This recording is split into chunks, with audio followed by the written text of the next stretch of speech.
ભચાઉ તાલુકાના અમરસર ગામે મીઠાના કાળા કારોબાર. ભચાઉ તાલુકાના અમરસર ગામે મીઠાનો કાળો કારોબાર. માલેતુજાર તત્વો દ્વારા ગેરકાયદેસર પ્રવૃત્તિ કરી ગરીબ લોકોને હેરાન કરતા હોવાની રાવ, ધરણા અને દેખાવના કાર્યક્રમો યોજાયા. હવે ભચાઉ આમતક ન્યૂઝ બ્યુરોનો એક વિશેષ અહેવાલ. ભચાઉ તાલુકાના અમરસર ગામના લોકો ભયના ઓથાર હેઠળ પોતાનું જીવન જીવી રહ્યા છે. ભૂમાફિયા અને ગેરકાયદેસર મીઠાના અગર ચલાવતા માલેતુજાત તત્વો દ્વારા આવા ગરીબ લોકોને હેરાન પરેશાન કરીને ભયનું વાતાવરણ સર્જતા હોવાનો ઉઘાડો આક્ષેપ કરવામાં આવ્યો છે. ગામમાંથી બેફામ વાહનો ચલાવી રહ્યાની પણ રજૂઆત કરવામાં આવી છે.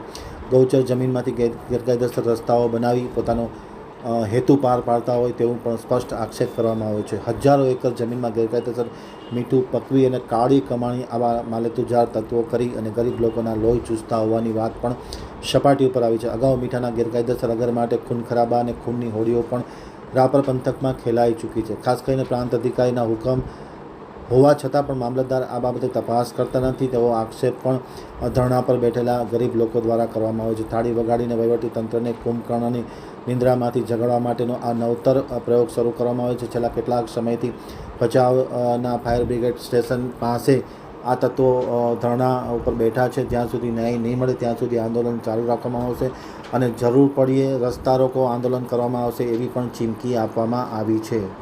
મારી જે માંગ હતી પૂરી લોકોએ સંતોષી.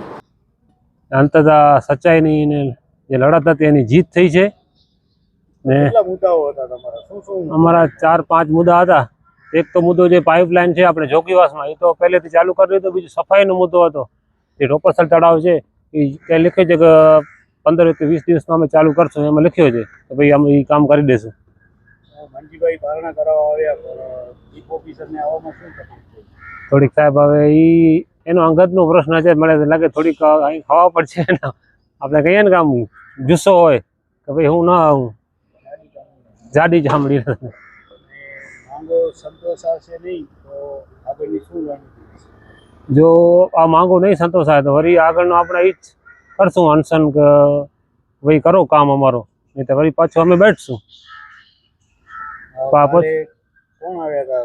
શું આપણે કૈલાસદાનભાઈ કાલે આવ્યા હતા? શું કૈલાસદાનભાઈ ગઢવી જે આપણી રજૂઆત હતી એ રજૂઆતમાં મને ટેકો આપ્યો ને એનું હું આભાર માનું છું. કૈલાસદાનભાઈ ગઢવીનું પાછું આજે અમારા સંજયભાઈ છે એનું પણ મેં આભાર માનું છું કે આજે પોતે પોતાનો સમય કાઢીને પાર્ટીનું માણસને પાર્ટી માટે આવ્યા છે. એનું હાથ જોડીને નમસ્કાર કરું છું સાહેબને. તમારી સાથે કોણ કોણ જોડાયા હતા? મારી સાથે અનશનમાં આપણા રમેશભાઈ ધેડા અને વિજયભાઈ સિરોખા. બહેનોને પણ ધરણા પર ઉતરવાની ફરજ પડી છે? હા, એ બહેનો પણ એ આજે આવી હતી બપોર પાછળ ને અમને બહુ સાથ આપ્યો છે. એનો પણ હું આભાર માનું છું બહેનોનું બધાનું. पहले लड़े थे गौरव से, अब लड़ेंगे चोरों से, पहले लड़े थे गौरव से, अब लड़ेंगे चोरों से. શું કહેશો સંજયભાઈ?